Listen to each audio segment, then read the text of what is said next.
Assalamualaikum warahmatullahi wabarakatuh.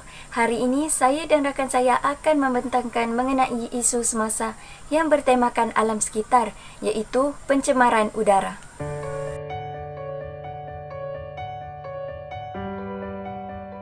Pencemaran udara merupakan satu keadaan yang melibatkan partikel atau bahan kimia, jirim sarahan atau bahan biologi yang boleh memudaratkan atau mengundang ketidakselesaan kepada manusia, organisma serta merosakkan alam sekitar.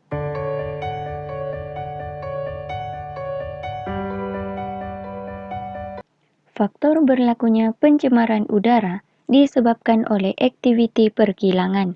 Hal ini demikian kerana sesetengah kilang telah melepaskan asap secara terus ke atmosfera tanpa menapis asap tersebut.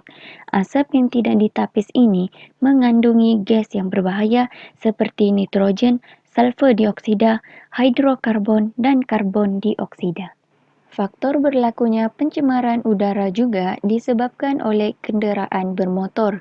Peningkatan bilangan kenderaan bermotor, terutamanya di kawasan bandar, telah menyebabkan berlakunya peningkatan pelepasan asap daripada egzos kenderaan. Sebagai contoh, penggunaan kenderaan bermotor yang menggunakan petrol tanpa plumber menyebabkan peningkatan gas berbahaya serta menghasilkan asap yang tinggi disebabkan oleh pembakaran yang tidak lengkap. Faktor seterusnya adalah pembakaran secara terbuka. Hal ini sering berlaku di kawasan tapak pelupusan sampah, sisa pepejal di kawasan industri dan sisa perladangan. Pembakaran ini menghasilkan jelaga, kemudian diterbangkan ke jarak yang lebih jauh oleh angin sehingga menyebabkan berlakunya jerebu. Contohnya, Indonesia yang melakukan pembakaran secara terbuka telah mengakibatkan Malaysia mengalami jerebu yang teruk. Faktor berlakunya pencemaran udara disebabkan oleh aktiviti harian. Isi rumah juga merupakan penyumbang kepada pencemaran udara melalui penggunaan perkakasan elektrik dan juga peralatan rumah seperti peti sejuk, penyaman udara dan penggunaan aerosol.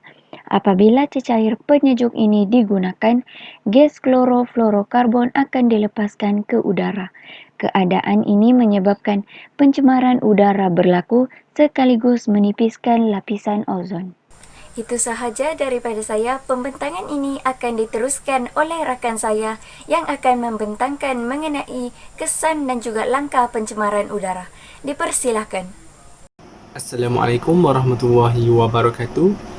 Pertama sekali saya ingin mengucapkan ribuan terima kasih kepada saudari Nurul Amirah kerana telah membentangkan berkenaan dengan tajuk beliau. Baiklah, saya Muhammad Azizi Azri bin Muhammad Arif, pemegang kad matrik D2011083940. Baiklah, sekarang saya akan menerangkan tentang kesan dan langkah yang perlu diambil dalam mencegah pencemaran udara. Baiklah, sekarang saya akan kongsikan kesan pencemaran udara. Kesan pencemaran udara terbahagi kepada dua, iaitu dia akan mempengaruhi persekitaran fizikal dan persekitaran manusia. Kesan yang pertama ialah kesihatan manusia akan terjejas. Pencemaran udara akan menyebabkan pelbagai penyakit yang akan dihadapi. Sebagai contoh, radang paru-paru dan sesak nafas. Hal ini berlaku kerana pencemaran udara telah menyebabkan peningkatan kandungan gas yang berbahaya dalam paru-paru. Sebagai contoh, gas karbon dioksida dan gas sulfur dioksida. Gas-gas ini akan mengganggu sistem respirasi manusia. Baiklah, sekarang kita pergi kepada kesan terhadap fizikal, iaitu kesan kepada penipisan lapisan ozon. Pencemaran udara menyebabkan lapisan ozon semakin menipis. Peningkatan gas karbon telah memecahkan atom ozon yang terdapat di udara.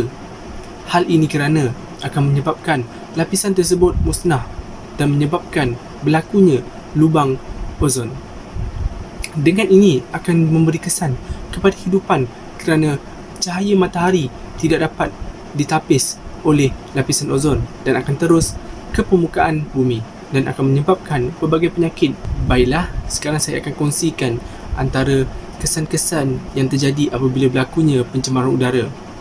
Antara kesan yang akan berlaku ialah peningkatan hujan asid, kemusnahan ekosistem akuatik, kesan rumah hijau dan kesan pemanasan global. Dengan ini, kesan-kesan tersebut akan menjejaskan pelbagai hidupan di muka bumi. Baiklah, sekarang kita pergi kepada langkah dalam mengatasi masalah pencemaran udara pada masa kini. Dalam langkah mengatasi pencemaran udara terbahagi kepada dua, iaitu langkah perundangan dan langkah bukan perundangan. Sebagai contoh, langkah perundangan adalah salah satu langkah di mana kerajaan memperkasakan undang-undang yang sedia ada dan meningkatkan kadar denda dan penjara bagi pesalah kepada alam sekitar. Baiklah, langkah yang seterusnya ialah langkah bukan perundangan. Langkah perundangan ini merupakan satu langkah di mana ia bukan melibatkan undang-undang namun melibatkan langkah-langkah penstrukturan. Antara langkah yang perlu diambil ialah meningkatkan tanaman hijau, di mana kita dapat tahu tanaman hijau ini adalah berfungsi untuk menapis udara-udara yang terdapat di persekitaran. Baiklah, langkah seterusnya ialah penggunaan petrol tanpa pelambam. Kenderaan yang menggunakan petrol tanpa pelambam dapat mengelakkan pencemaran udara kerana mempunyai pembakaran api yang lengkap bagi suatu perjalanan. Selain itu, program Kita Semula juga adalah salah satu langkah bukan perundangan kerana program ini adalah satu kempen yang memberi kesedaran kepada manusia ataupun masyarakat tentang kepentingan menjaga udara alam sekitar. Baiklah, sampai di sini saja perbincangan saya dan saudari Amira mengenai pencemaran udara. Kami harap dengan perkongsian ini dapat memberi kesedaran kepada anak-anak muda dan masyarakat dalam menjaga kepentingan udara dan alam sekitar. Sekian, terima kasih.